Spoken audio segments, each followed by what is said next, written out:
All right. So hello, everyone. For those of you that are here, I'm going to get into full screen right away. And we're going to talk today about Venus in retrograde in Scorpio and Libra, October 5th and November 16th. First of all, hello again. My name is Noa Lakshmi, for those of you that are new to me. And I know a lot of you are watching after the recording. So this is me right here. So happy to do another presentation for the EA astrology community. Such a wonderful, wonderful community, Linda, everything that you do and everybody else that are behind the scenes. And it is my absolute pleasure and delight to present this topic today. And before we start recording, I told Linda that if there's some time, I'll take some questions. But there's just a lot to cover. So we'll see if we get there. And the title of the presentation, the topic that I chose today when it comes to Venus retrograde in Scorpio is this. Let's talk about sex and money. And as you can see on the bottom saying, everybody thinks about it, we talk about it. And that's part of what I want to talk about, because I feel, when it comes to sex, but I'm going to talk more about sexuality. But when it comes to sexuality, sex, and money, it's such a taboo in our society, I feel. Even in close relationships, like with your friends, like you would talk about everything. But when it comes to sex and money, there's this no, we don't talk about it. And I feel that those two things, which are associated with Venus, our sexuality as humans, sensuality, and money, financial structures, are so connected to Venus. And what Venus is doing this cycle, this year, going retrograde in Scorpio and Libra, is just going to help us connect to the true value of our sexuality, the true essence of our sexuality and sex, and the true essence and the value of money. And it's a vast, huge topic. And I have so much to share about it when it comes to sexuality and how it's connected to money, and the distortion that we've experienced for so many generations around both sexuality and money. And it's not a coincidence, because there's immense power in our sexual energy, and immense power when it comes to our finances, whether we have money or not, and what we choose to do with money. And the way I see it, what I believe is that, both sexuality and money are just energies, right? We have our sexual energy, and money is a form of energy in a physical form. And it's been, the evil word has been attached to both, bad or dirty or dangerous even. There's so much misinformation and lack of education about what sexual energy really is, and that money is the root of all evil and all kind of stuff. That the essence of our sexuality, the essence of money is really just energy, and it's what we choose to do with it. And as humans, I always say that one of the greatest powers that we've been given as human beings with conscious awareness is the power of choice. So it's not so much that our sexual energy is something that is dangerous or money is something bad, but it's what we choose to do and how we choose to go about our sexuality, sex, and money. And there's a reason also to why both sexuality and money have been suppressed and distorted, because it really, when people are suppressed, or when the idea of sexuality and money is distorted, it's a lot easier to control individuals, the masses. And that's part of what I'm really wanting to convey here today with this Venus retrograde cycle, and just what we're seeing in general, because Venus in retrograde, her cycle is a cycle within so many other cycles. And I'm going to talk about the retrograde, and I'm going to talk about the Venus, the star, right? The 5-point star, and the cycle of the evening and the morning star, and what's happening there. And then the fact that this is the first time in our lifetime, and probably for most of us, who knows, it's the only time in our lifetime that, it's the first time in our lifetime that we see Venus going in retrograde when Uranus is in Taurus. And we're looking at the next 7 years, Taurus being ruled by Venus. We're looking at the next 7 years of really reinventing our value system, and reinventing our sexuality, the money, our relationship to money systems, commerce, currencies. But when it comes to our own sensuality and sexuality as human beings, Uranus being in Taurus for the next 7 years is going to bring about tremendous change, reinvention, upgrading, really breaking free from a lot of suppression as well, and rediscovering our sexual energy, rediscovering what is the true potential of the sexual union, the true potential of our financial freedom. And there's an interesting distortion that I see both with sexuality and money in the mainstream, so to speak, and in the spiritual community. So when we look at the mainstream and religion, and how much distortion there's there when it comes to suppressing sexual energy and making money bad. But then it's interesting that in the spiritual communities, maybe it's not conveyed in the same way as religion conveys it, but there's a distortion around sexuality and money just as much, just in a different costume. And in the spiritual communities, there's again, the talk about you got to transcend the desires, transcend the body, the sexual energy, the lower chakras need to be transcended. And money is just a material thing. And, if you want to elevate yourself spiritually, you've got to dismiss those two. You've got to renounce material world, money, and your sexual energy as well. And again, to each their own. If that's your path, kudos to you. However, to me, and I also see Uranus and Taurus, it's really bringing heaven and earth and merging our spiritual nature with our human nature. And I've talked about that in other presentations as well. But the focus here today is really our sexual energy and our sexual nature with spirit. And Uranus being the planet that rules the heavens, being in Taurus, is that, merging heaven and earth. And I'm going to talk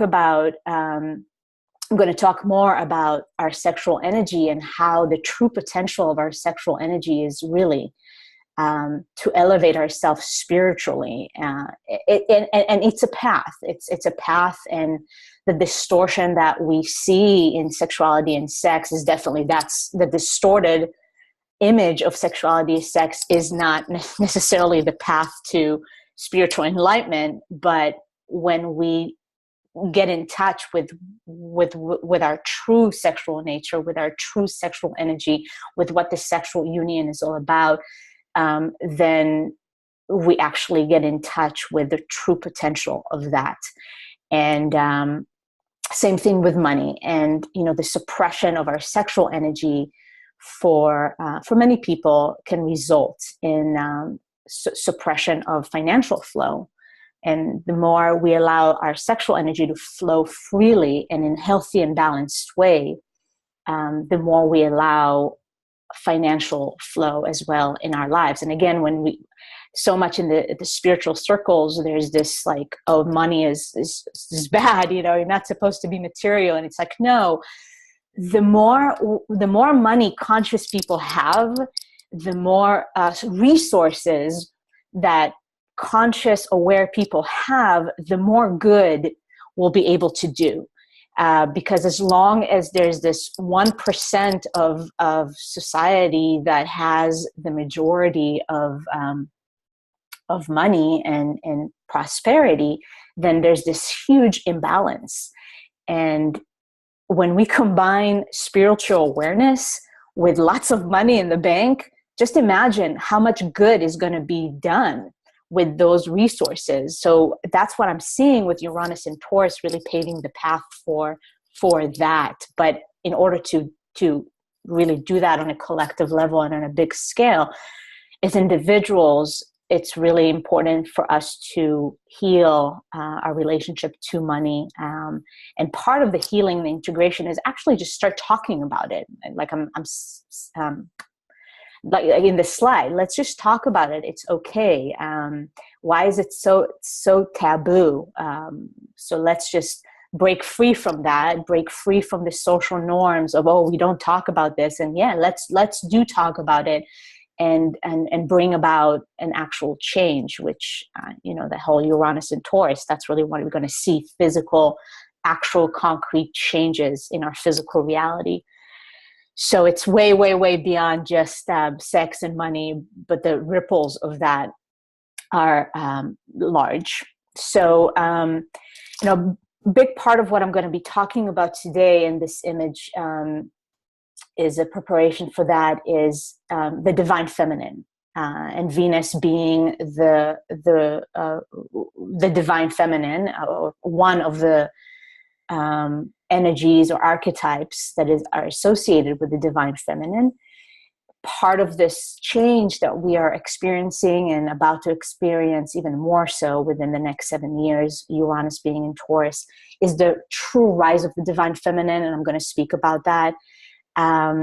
This image that I found, I thought it was just a beautiful image of the scales and Venus retrograding back into Libra, doing her cycle of retrograde this year.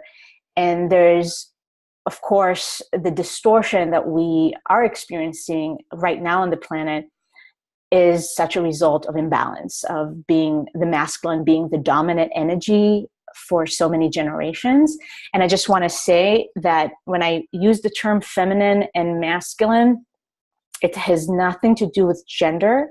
We all have feminine and masculine. This is just the principles of creation. There's the feminine principle, there's the masculine principle, and it has nothing to do with gender. However, within that conversation, there's something to be said about being in a woman's body, whatever your incarnation is, being in a woman's body or a man's body. For us women, naturally, the feminine energy is more dominant, and for men, the masculine energy is more dominant. And it's not about good or bad whatsoever.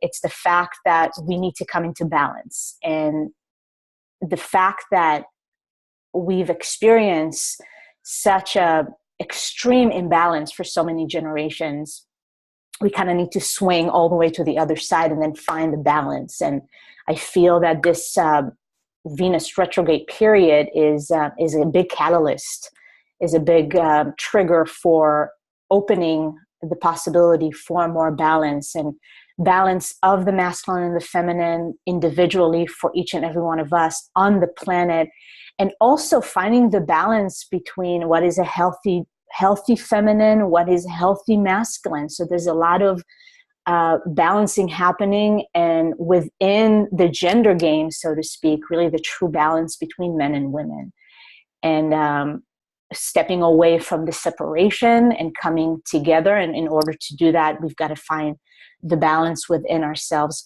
first of all.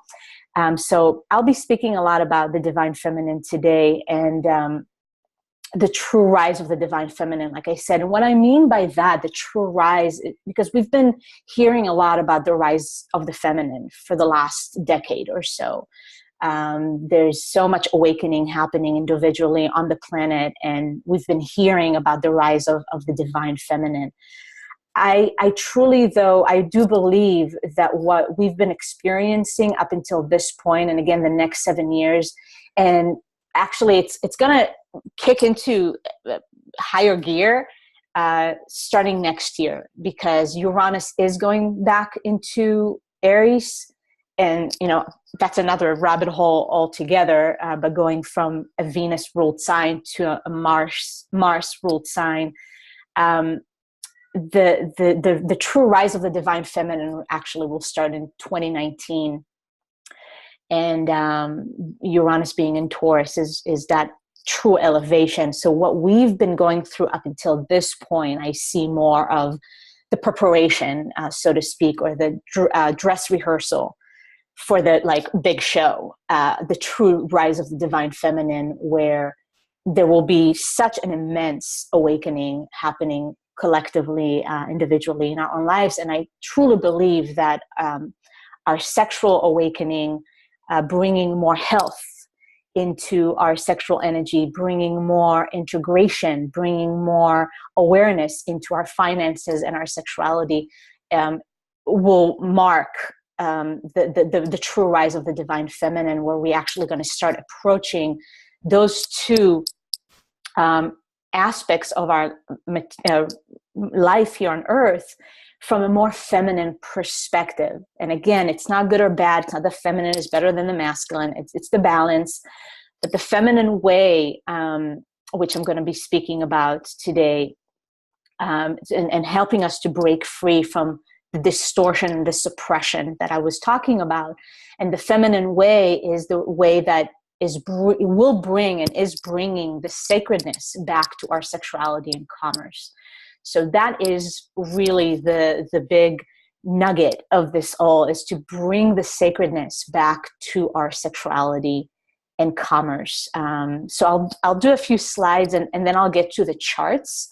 I kind of chose to do it in this way, talking more general about this topic with certain slides, and then going into the more nitty-gritty astrology, what's happening with Venus and the retrograde and all of that jazz.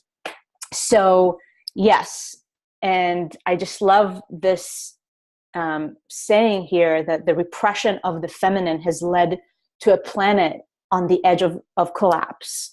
The reemergence is going to be a dance to behold.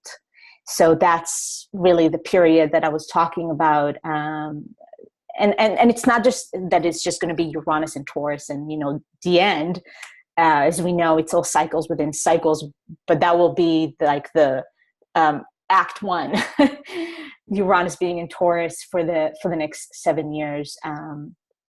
And so this is really leading us to a huge reemergence of some sacredness that we've lost touch with, that has been suppressed and oppressed for a reason. So the rise of the feminine is going to change a lot of structures.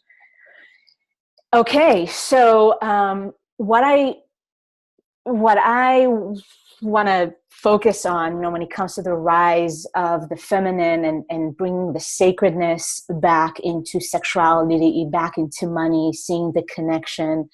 And remember, it's all about our own individual journey. It's not just, okay, what do we do on a collective level, which there's room for a lot of improvements for sure.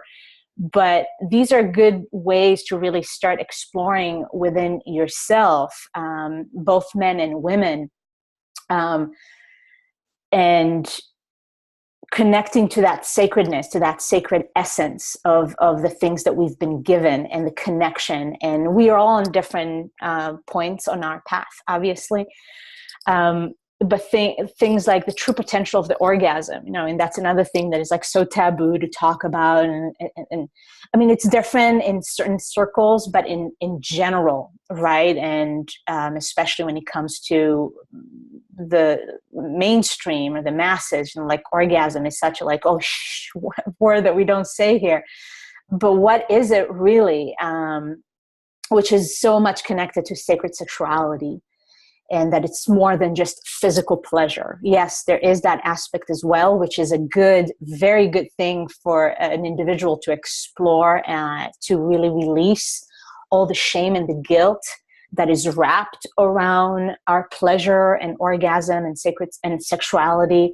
And again, bringing the sacredness back to it, and ascending or rising above just the physical pleasure. Like, that's one aspect. But like I said earlier, the potential of the orgasm, the potential of our sexuality is actually for spiritual ascendance, for our own evolution, for our own expansion. And when there's a disconnect, when we just disconnect the lower chakras and just focus on just going up, we lose touch with a lot of our true power, actually.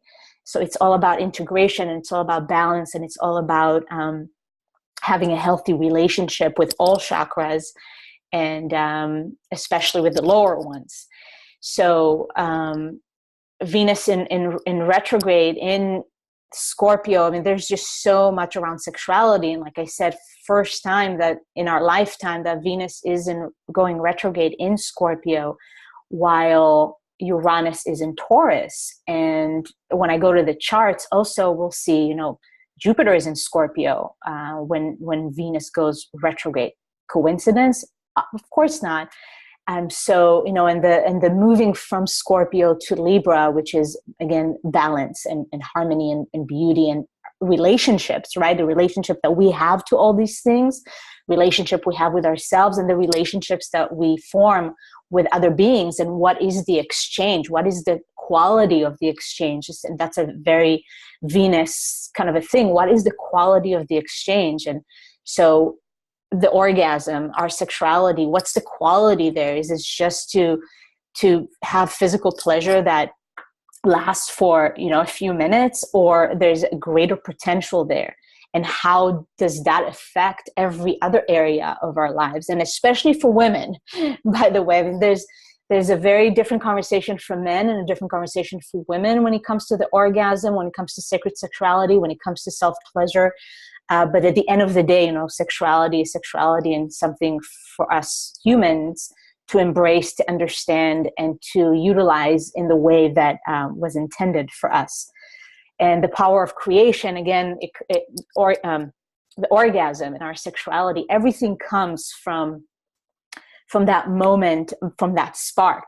And to think about the fact that all of us were created in a moment of sexuality, in a moment of an exchange. Hopefully it was a moment of orgasm as well, but everything is created out of that climax, out of that. We look at nature, and creation is just so central and so sexual, and it's very feminine. You look at flowers, you look at birds, at butterflies, with everything in nature is so feminine. Venus, again, going back to Uranus and Taurus, it's connecting us back to nature, our own true nature, and just nature. And when we start paying attention, it's like, oh my God, everything is shaped like a female genitals, like a yoni, like a vagina. And it's just like, okay, those are good. It's okay for us to use these words and just start talking about it and start educating even the younger generation about all these things, and not keeping it in the closet, because that's how distortion is created. So the tantric way, which is the way of the heart, again, that's the divine feminine. And there's a lot to say about that, like what is Tantra, because that's another huge subject and topic. And there's a lot of distortion in that as well. People think that Tantra, it's just about sex, and it's really not. It's a way of living. It's very feminine. It's so much from the heart. And that's really one of the potentials of the orgasms and our own sexuality, to actually come back to the heart, which is, again, the way of the feminine. And it's it's a way of living, and the sexual act when it comes to Tantra is just one aspect, and a very important aspect to embrace and to learn, in my opinion. And then the second chakra, which is to me very much, Venus to me is the second chakra and the heart as well, which is more the higher octave of Venus. But again, it's like we've got to first integrate and embrace and have a healthy relationship with our own second chakra, which is the energetic house of our own sexuality, money, and creativity.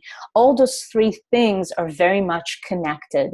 And if there's a block, then one or all of those areas are going to be blocked as well.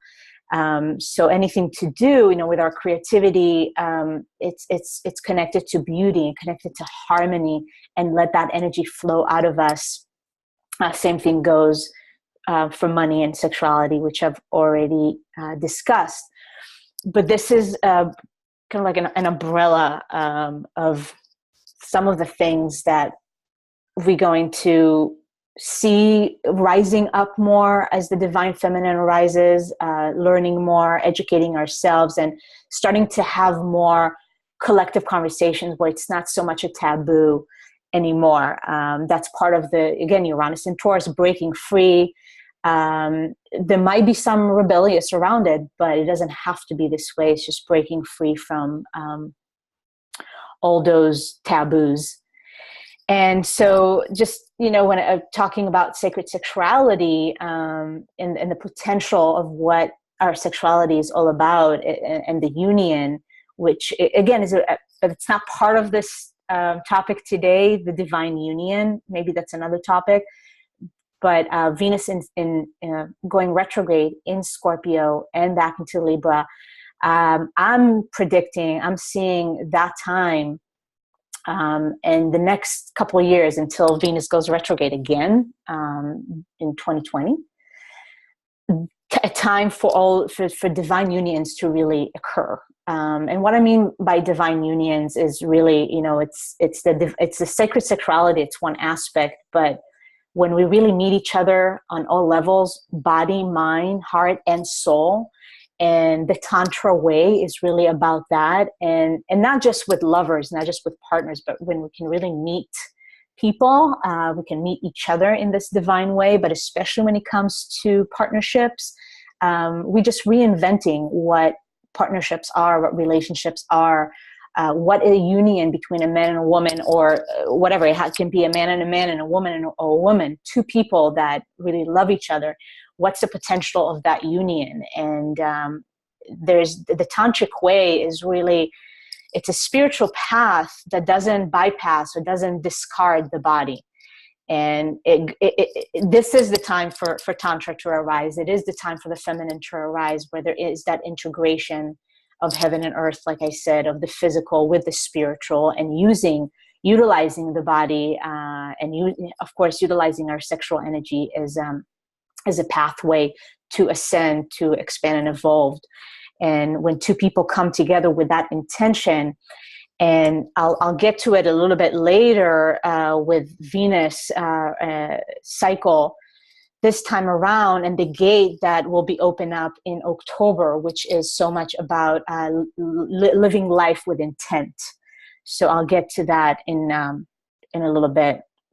So again, the divine union, sacred sexuality, what's the potential there, and how can that bring about massive shift in our collective consciousness.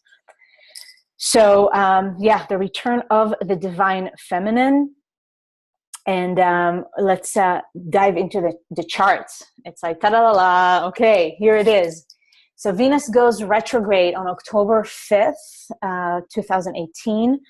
And we can see, let me get the pointer right here. We can see Venus right here, 10 degrees Scorpio. And like I said, this is first time that we're seeing Venus in retrograde when Uranus is in Taurus right here. First degree of Taurus, which, as I mentioned earlier, is associated with money, sexuality, sensuality, and our values.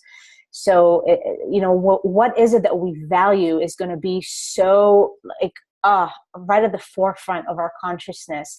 How do we value sex, sexuality? What do we value within that, without that exchange? How do we value money? What do we want to do with our money?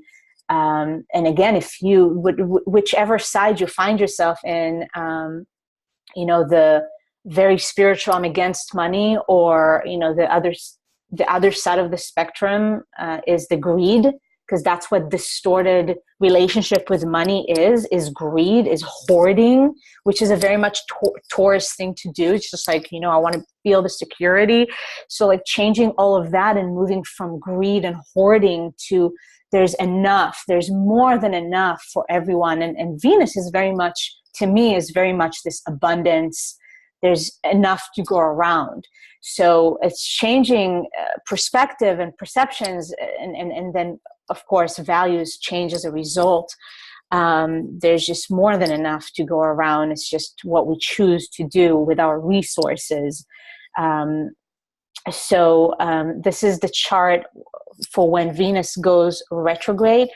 And, like I said at the beginning, and not coincidence that Jupiter is in Scorpio at that time. What I wanted to show here as well, which is very interesting, is that the Sun conjunct Ceres, the asteroid Ceres in Libra. Ceres to me is very much like the mother. I see Ceres, or I associate Ceres with Cancer very much so. It's how we nurture, what nourishes us. Being in the sign of Libra, again, is finding the balance. There's a lot of feminine going on in this chart. There's a lot of that sexual primal energy happening, and the fact that Mars also conjunct Black Moon Lilith. So we have another feminine energy all happening in the sign of Aquarius, breaking free, doing things differently, reinventing so much so. So there's just the feminine element in the chart on the day that Venus does go retrograde. And I want to show here, this is the last time that Venus was in retrograde or went retrograde in the sign of Scorpio. And this chart also shows, let me see, okay. Yeah, I think I'm going to go back to this chart a little bit later as well, but I just wanted to show here, this is the last time Venus was in retrograde in Scorpio. So that was in 2010. And I'll come back to this chart in a little bit when I talk about the conjunction between Sun and Venus as well. So that was 2010. And I just want to show here also a couple of very interesting things. First of all, this time around when Venus went retrograde, she was a morning star. So that was 2010. And when I go back to the conjunction of Venus and Sun this time around, Venus is actually in the underworld. But this time around, 2010, 8 years ago, Venus was a morning star in the sign of Scorpio, going retrograde. And just interesting what was happening down here. Jupiter was in Pisces in that time. Uranus was in Pisces at that time. There was a close conjunction between Jupiter and Uranus. 8 years later now, Uranus is in Taurus. And then 8 years ago, it was in Pisces. So again, the spiritual awakening that was taking place on the planet. Jupiter and Uranus in the sign of Pisces conjuncting. Chiron was in Aquarius at that time. Neptune was in Aquarius. And so we're looking at just those elements playing this time around, similar but with some different flavor. But this was definitely such a catalyst for a spiritual awakening. And like I said at the beginning, we are entering the true rise of the feminine. Was kind of just laying the foundation. It has to, like a spiritual awakening or awakening of some sort needed to take place. And now we're seeing the deeper layer of that awakening, and the elements that can bring about more integration, which to me is that physical element and things that maybe we've put to the side for a while. So that was 2010. Last time she went retrograde in Scorpio. And then I just wanted to show this chart. So October 8th, which is 3 days after Venus goes retrograde, we've got the new moon in Libra. I'm not going to talk too much about this new moon. I just wanted to show that only 3 days after in Libra, which is ruled by Venus, going right here. And conjuncting Ceres again in Libra, a very close conjunction. So that's the new moon occurring. And then I want to show this here right before I go into some more charts, is that, so we had the new moon October 8th. October 10th, I didn't pull a chart for that because it's not necessarily something astrologically that I can show in the chart. But this is what I was referring to earlier, life by intent. It's interesting that we have the date October 10th, 10/10, and Venus is 10 degree of Scorpio.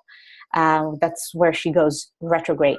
And so this is an ascension gate, life by intent, very much to do with everything I was speaking about when it comes to our money and our sexuality and how we choose to express our sexuality and sex.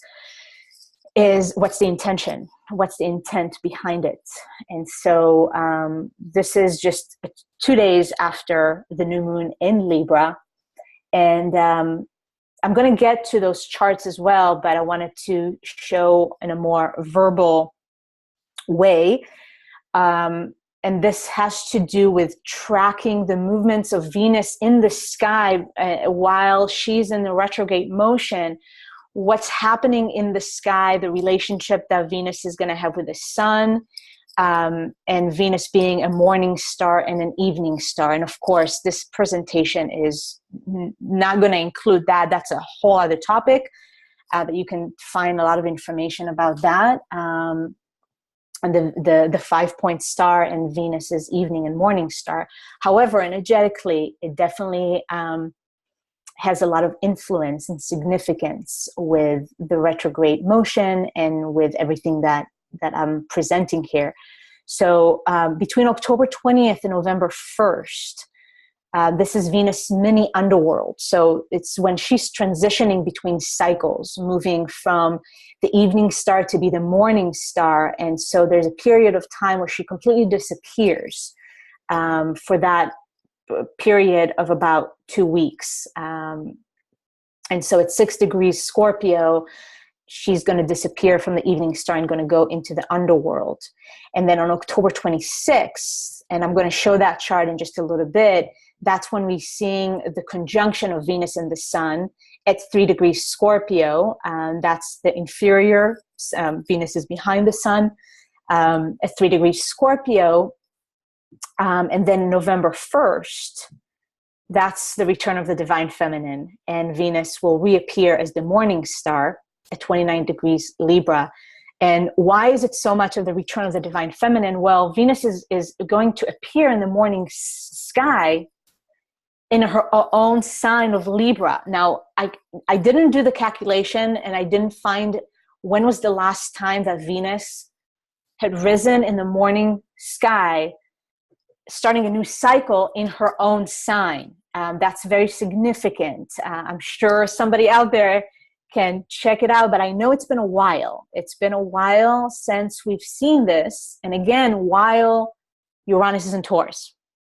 So this is another reason why I'm seeing this is that this is when the true rise of the divine feminine is taking place. So remember those dates, and I'll show some of the charts.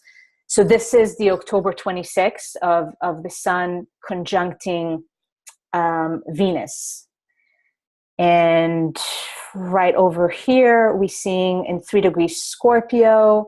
So as I mentioned earlier, and I'm going to go back to this chart here, this is the Venus retrograde back in 2010 that I showed earlier, where Venus was conjuncting the sun as a morning star. And this time around, it's 3 degrees Scorpio, inferior conjunction. Venus is conjuncting the sun in the underworld. So that is significant as well, because I see, when Venus is in the underworld, there's just, especially in Scorpio, it's all about the underworld, and it's all about really getting in touch with that primal essence of who we are, which our sexuality has a lot to do with that. It's about our desires, but again, how we choose to navigate through those desires, what we choose to do with those desires. Pluto, as the ruler of the underworld and Scorpio, is in Capricorn, right? Really reminding us integrity and responsibility. That's a huge thing. And of course, Saturn is still in Capricorn. So we've got this constant reminder of, you've got to be responsible. You've got to be responsible with how you handle your sexual energy, educate yourself, know what it is, know the true potential, be responsible. Again, have life with intent. That's just in the feminine way that is nurturing and nourishing and has a lot of intention behind it. And Mars, which is another, the co-ruler of Scorpio, still in Aquarius, which is the complete reinvention. And Mars is very much associated with our sexual energy, with our sexual drive. And in Aquarius is definitely the new way, reinventing how we do it and our relationship to it. So this, what we see here also is Mercury and Jupiter conjuncting in Scorpio. That is this, the expansion and how we perceive and our perspectives and perceptions when it comes to our sexuality. It's time to grow. It's time to really find the truth behind what sex is, what sexuality is, what our sexual energy is all about.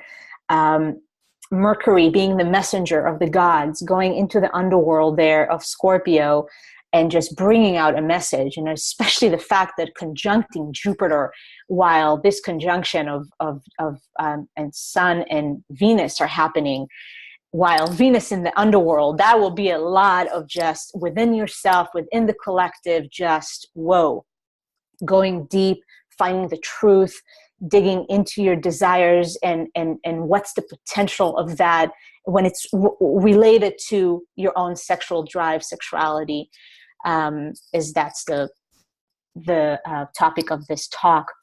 And as we can see here on the same day, October 26th, what a day for sure. What is being catalyzed here is mind-blowing. With this Scorpio party here, we also we have a grand cross happening with Uranus and the nodes. So the nodes are right about to shift around this time, just a week and a half away from shifting, which I'll show the chart. But at the last, the 0 degree of Leo and Aquarius, and Uranus 0 degrees Taurus, and we have a grand cross with this Venus-Sun conjunction. If this is not change, if this is not, okay, we've got to break free from the past, from the suppression, from how we think we should do things or what we think we are, and then moving into the heart. It's just like, this is the path of the heart. And this is the path to the heart, through breaking free from suppression, through breaking free from sexual suppression, from sexual distortion. Again, the reinvention of our relationship to sex, sexuality, finances, money, wherever you find yourself on that scale. But this day, when I pulled that chart, I was like, holy tamale. And the moon is in Taurus here, ruled by Venus. It's so, wow, that's all I can say. But let's keep moving because, so this is on the 31st, right here, when Venus goes back into Libra, right here, 29 degrees, 59 minutes of Libra. Venus goes back into into Libra. And I always see when a planet goes retrograde from one sign and then goes back to another one, to the one before, it's almost as if, oh, I forgot something here. Let's reevaluate. And Venus being in her own sign, home sign of Libra, the aspect of relationships. This is going to be such a major time of relationships where I see, and when I was talking earlier about divine unions happening, we're going to see a lot of, I don't like the word breaking up because I don't believe in that. Nothing breaks, but people choosing to go to their own separate ways because the values don't align, because the harmony is just not there. And in order to make room for those divine unions to happen, we got to be with integrity with ourselves and what we choose, again, how we choose to interact with others. And it's important to find those that we can connect on all levels in that way, physically, emotionally, spiritually, mentally, having the body, mind, heart, soul connections. So Venus going back to Libra is going to bring about a lot of changes and looking at our values when it comes to relationships, current relationships, new relationships. And of course, there's always the element of the relationship with oneself, which brings that relationship with oneself, also brings in the relationship to one's own sexuality. The balance there, is there harmony? Is it flowing? What is blocked? What needs to be paid attention to? And all that jazz. So that's just, wow, I can talk about that for hours. So, and we can see what's happening here on that day when Venus goes back to Libra is that Uranus, I mean, we had the Grand Cross that I showed on the 26th. Uranus here is, and there's still a loose square because it's only a few degrees, but it's a fixed T-square that we have with the nodes and Uranus being the step here in Taurus. It's like, hello, it's like, we've got to do things differently. We've got to let the feminine rise. We've got to merge heaven and earth in order to move into the heart, in order to move to this full potential of each and every individual and full expression and creativity and living in joy and the way that it was intended to be. It was intended to be that way.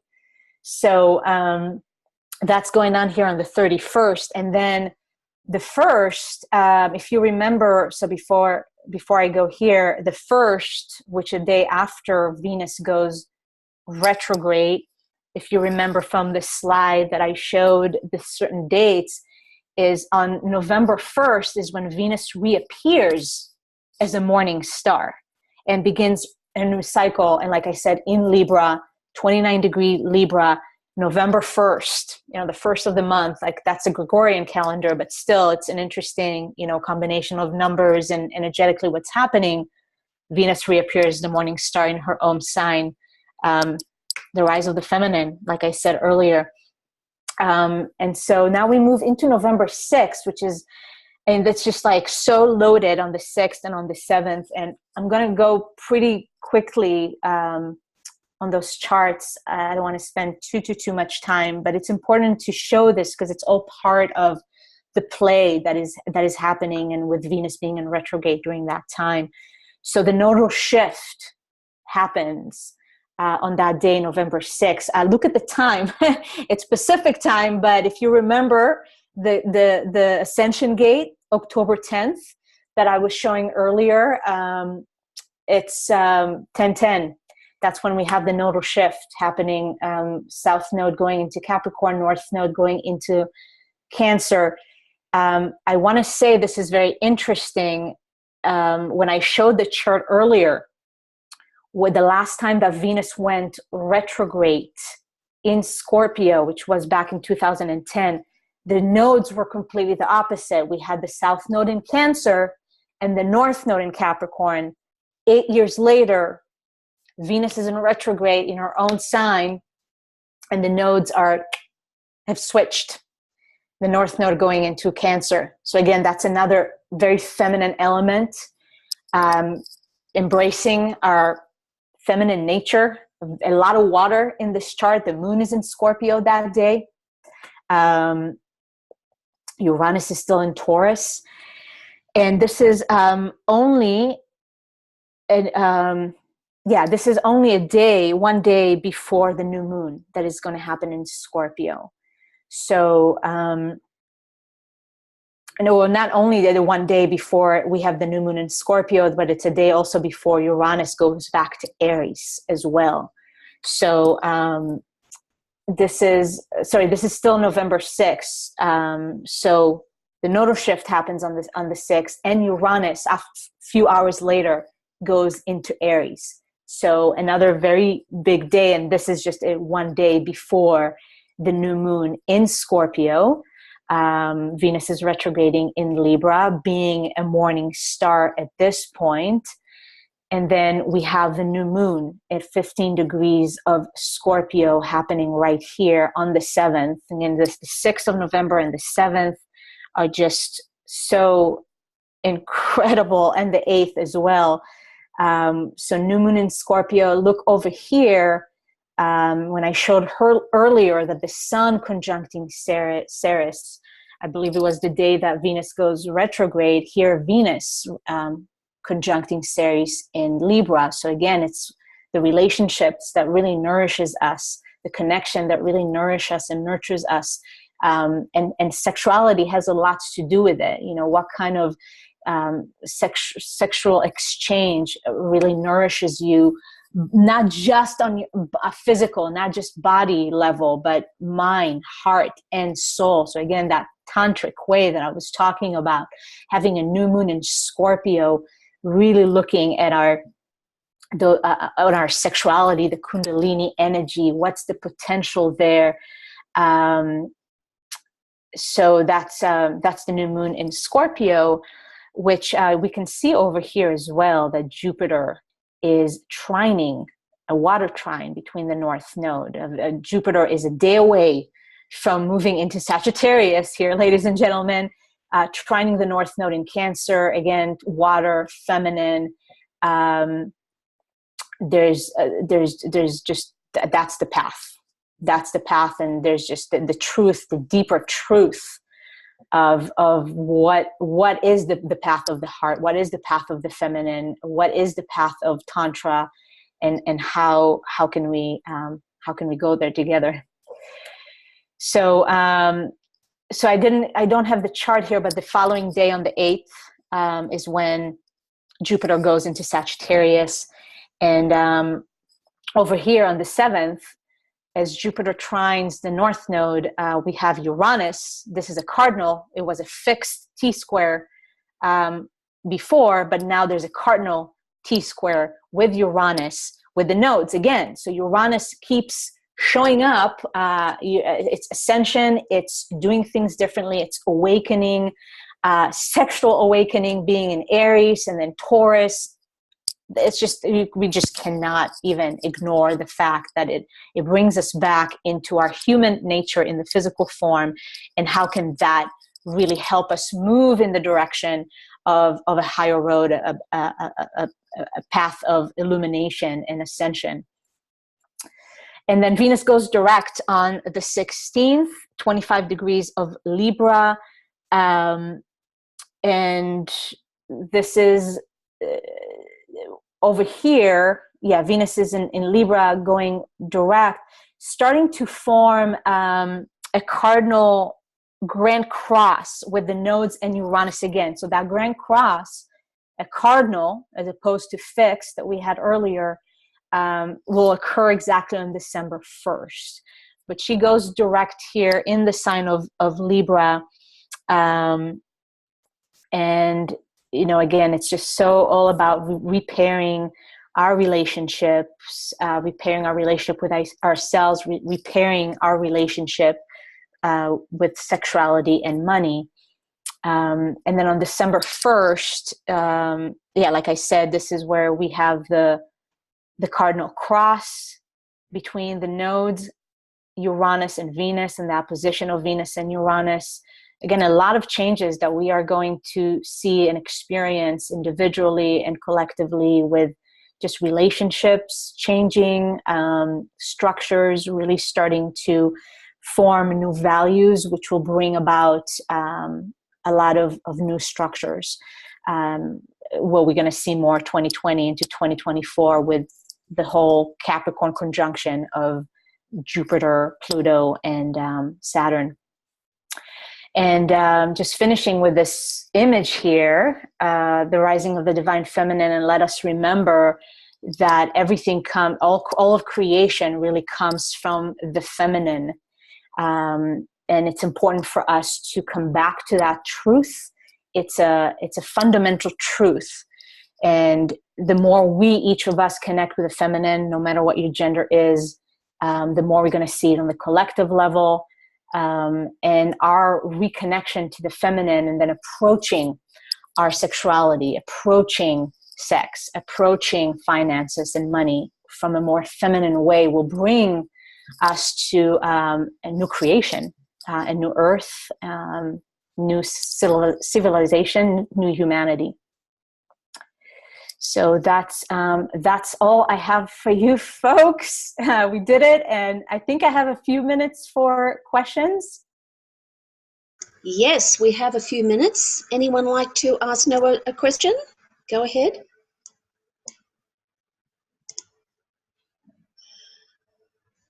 Okay, I did a little bit of research. On October 22nd, 2022, the Venus star will begin in Libra.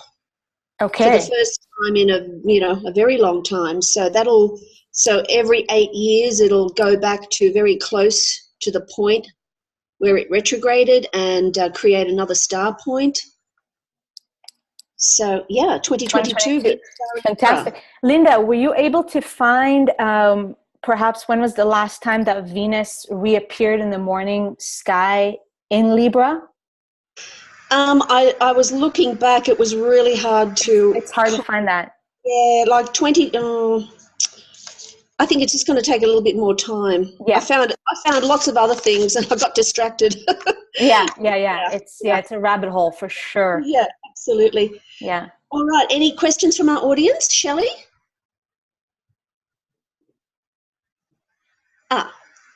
Did you have a question? Oh, we can't hear her. Yeah, I see somebody speaking, but yeah, we can't hear you, Shelley. We can't hear you. Is she unmuted? Perhaps you could type it into the chat. No, she is unmuted, but we're not getting any sound. Okay. Sorry about that. All right, anyone else with a question? And if you have any questions too, I can check on the Facebook and answer the questions there if nothing comes up right now. Beautiful. All right, then we'll wind down here. Thank you so much, Noa. See you next pleasure. time. Thanks for all of us. Yeah, thank you. Okay, bye. Bye-bye. Thank you, Noa. Thank you. Thank you, everyone. Thanks, Noa. Thanks, Noa.